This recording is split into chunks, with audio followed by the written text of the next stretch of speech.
Hello and welcome to another episode of Autogefuel, today with me, AJ. On today's show, we're going to be taking a closer look at the new 718 Spyder with the PDK, and I've come here to Hockenheim, so let's check it out.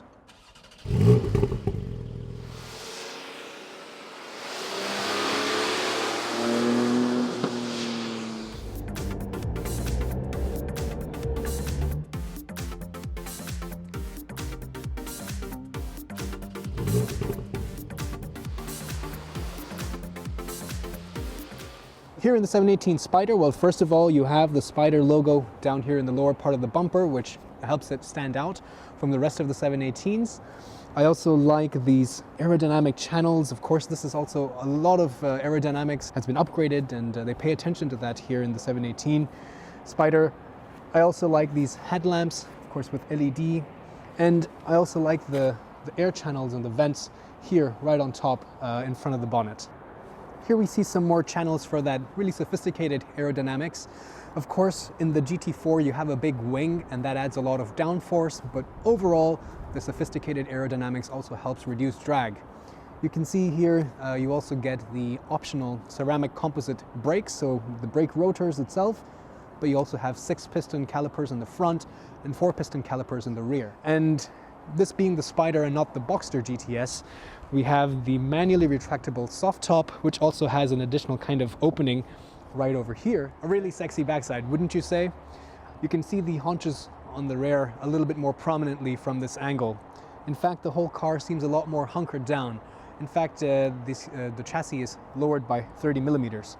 I also really like this large diffuser here in the rear with the sports exhaust, which really help you enjoy that naturally aspirated 4-liter Boxster 6. Nestled here is the new 4-liter 6-cylinder naturally aspirated petrol Boxer engine, which powers the 718 Spyder. It makes 420 PS or metric horsepower and 430 newton meters of torque here with the PDK. That's 10 newton meters more than the manual, and that's because this dual clutch transmission can handle a higher amount of torque. This means that it can accelerate from 0 to 100 kilometers per hour in half a second faster at 3.9 seconds. And in fact, the gear ratios are a lot shorter in the lower numbers. So 1, 2, 3 especially are a lot shorter than the ones you get in the manual transmission, which, well, it would have been nice to have shorter gearing in the manual so you can play around with the nice shifter a lot more. But nevertheless, here it enables a seamless acceleration. Here in the Spyder, you have to retract the roof manually. So step one, get inside. Press the little latch here, this tab. The window is lower and this hook undoes itself. Next, you gotta get up. You gotta go over here and you gotta remove these side flaps. There's a little button, you gotta feel for it in here. These come out. There's an arrow here and an arrow there. You line those up, that clicks. Same procedure here on the other side. And line those arrows up, those click. Then the roof itself is now open, so you do that, it opens up, and then you go back around here, and then you manually retract the roof, close the back, preferably from this side, push it down, it clicks, and you're not done yet. You still have these two flaps, one on this side and one on that side. Anyway, while we're at it, you can also see over here, you do see that there is a little bit of loading area, enough space to throw a couple rucksacks in. In addition to the trunk in the back, you also have a frunk in the front. This is quite cavernous, what you see here, so plenty of space to put more suitcases. And this is one of the reasons why the 718 still remains a fairly usable sports car.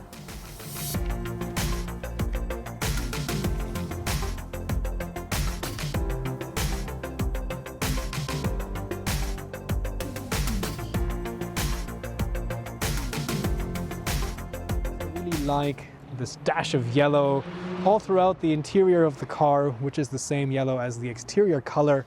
So it really brings the outside in, makes you feel connected with the car. Let's take a seat inside. Of course, this being a low-slung sports car, you do have to stoop down quite a bit. Nice place to keep the key, or rather you have to insert the key. These bucket seats, first of all, you have to make sure you climb over this to get inside. But once you're inside, you have the perfect driving position, really low down, really connected with the center of gravity of the car. These bucket seats really hold you in place. They're really great side bolstering, really nice contour, and of course lightweight carbon fiber Spyder badging on the top. Side airbags as well, so really sophisticated seats. Continuing with that great driving position is this gorgeous GT steering wheel with Alcantara. I mean, Porsche, I think, makes some of the best steering, and the steering wheel itself is a big part of that control interface, that engagement that you get as a driver. And of course, being the PDK now, you have the paddle shifters, which are nice metal. They have a nice damped sound. They have cold feel. I mean, when you touch them, they're cold because they're metal, so I always like that. I think a lot of people will still appreciate the fact that you have so many buttons as well. So even all the shortcuts down here for your media, for the nav, the map, connecting to the phone, the car settings directly. So you have these hot buttons, as well as being able to, for example, if you are in the tuner, you can use this knob on the right hand side to scroll through the different channels. The instruments of the 718 I think are a great combination of retro and modern. So you have things like Apple CarPlay, but at the same time you have things like a CD player. And that continues here to the instrumentation. So you have a large tack that takes center stage right in the middle, a speedo on the left, with some displays as well, which show you some interesting information that's very useful, like the speed and the trip. But on the right hand side you have a screen. So here you have things like the vehicle information regarding oil and different settings.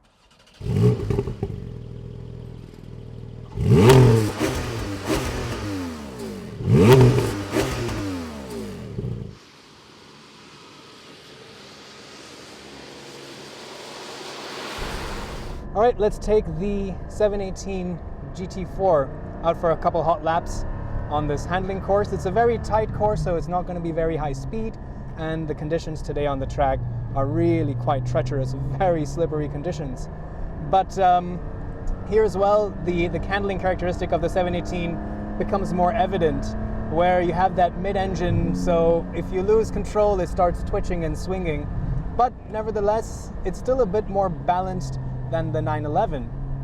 And with the PDK, even in the Spyder and the GT4, it's the same engine and transmission, so the same powertrain and drivetrain. The PDK has the shorter gearing in the first few ratios, so which means that you can still play between in second and third gear and not have to keep it in second gear the whole time like we had to do back with the manual. The steering as well, I really like this Alcantara grip. It's very nice to hold, and you hear the engine a lot louder. That 4-liter naturally aspirated Boxer 6 is quite loud here. Of course, even here in the coupe, even though we have a little bit better sound deadening thanks to that hard top, the engine is right behind your head. In the 911, the engine is a little bit further behind, and you have that extra rear seat, so while you hear it, it's not as evident and prominent as it is here in the 718. But yeah, with the PDK, the shifts are lightning quick, so on a faster stretch, you don't have to worry about any gaps in acceleration. It's a very seamless acceleration.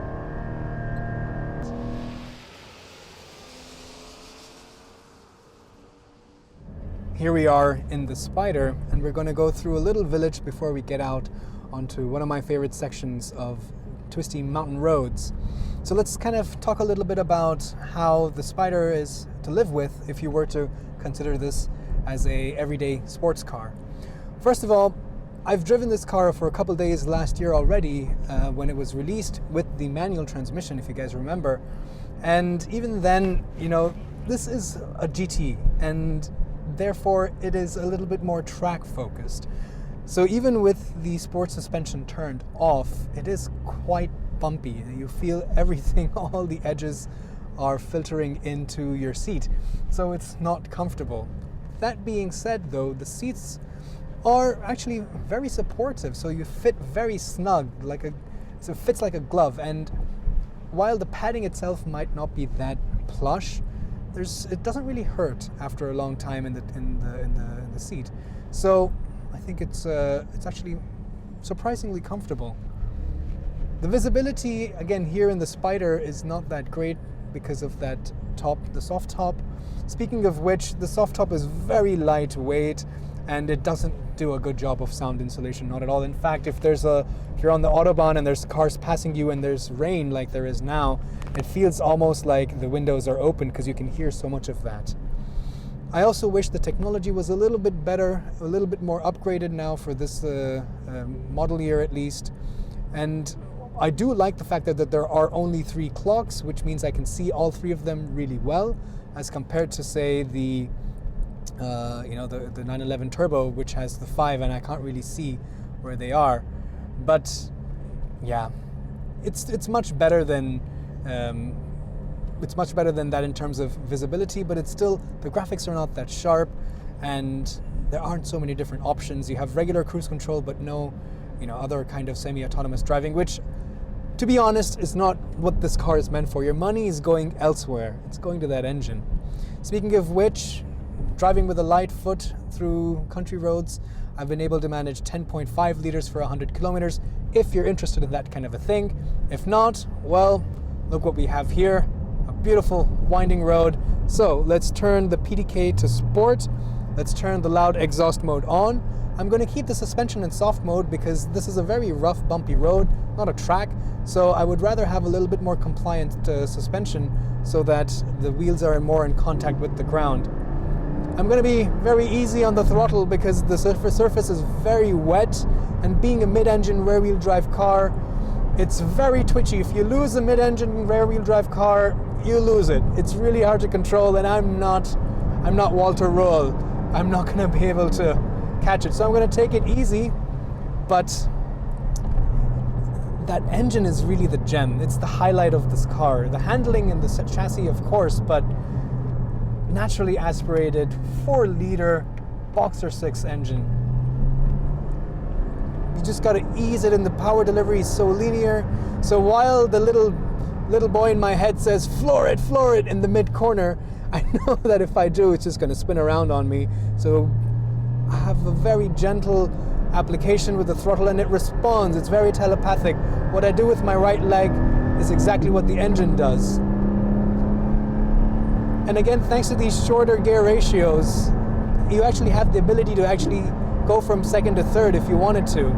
And the PDK means there is no interruption in the acceleration.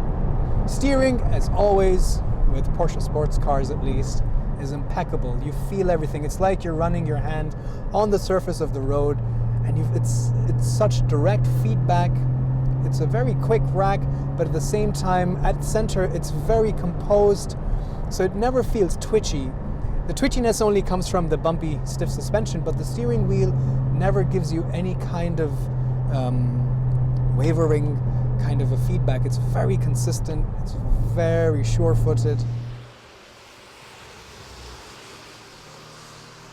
Let's summarize today's episode of the Porsche 718 GT4 and the Spyder, now with the PDK double clutch transmission. First of all, the PDK commands about a €3,000 premium over the manual transmission. So now you're looking at something around €97,000. But you know how it is with options. Realistically, these are around 100,000. So what did I like and what did I not like? Well, first of all, you have to love that naturally aspirated engine. It just makes the whole experience so much more visceral, so much more raw. And that brings me to the next point. Coupled with the PDK, it actually gets the best out of this engine. In fact, you can even get a little bit more torque. This is up by 10 Newton meters over the manual. So you have seamless acceleration. And that really complements this GT4's characteristic because it's a lot more race focused. It feels like a boy racer. Whereas with the Spyder, I see this more as a car that I want to enjoy on winding roads with the roof down in the summer. And for that, I think the manual would be a little bit better if only the manual's gear ratios were not so tall. Ultimately, I think it really comes down to what you want. Do you want a track toy? Then the GT4 now with the new engine, and the PDK is a phenomenal car. It's engaging enough because you're constantly going to be working at the wheel and trying to get the best out of it, and the paddle shifters work really great. But if you're looking at something to enjoy winding roads with somebody sitting next to you, or maybe going for a nice little drive out on the weekend, but you want that naturally aspirated petrol engine and you want a manual, I don't know if this is going to be the best option for you there. That's just my opinion. But ultimately, these are phenomenal cars to have fun with. What I didn't like so much, for example, would be the fact that they didn't really upgrade the technology so much. I wish there was a little bit more better touchscreen infotainment system. I wish the graphics were a little bit better. I wish the rear view camera was standard on the Spyder, because without it you really can't see anything. And I wish those kinds of assistance systems were also available, just because it would make it a lot more usable. And that brings me to the last point. 718s don't have the rear seats, and with these GT models the suspension is very firm, so that's something you have to keep in mind. So ultimately, for me, it would be the GT4 that makes the most sense and is the pick of the range. What do you guys think? Let me know, put it down in the comments below.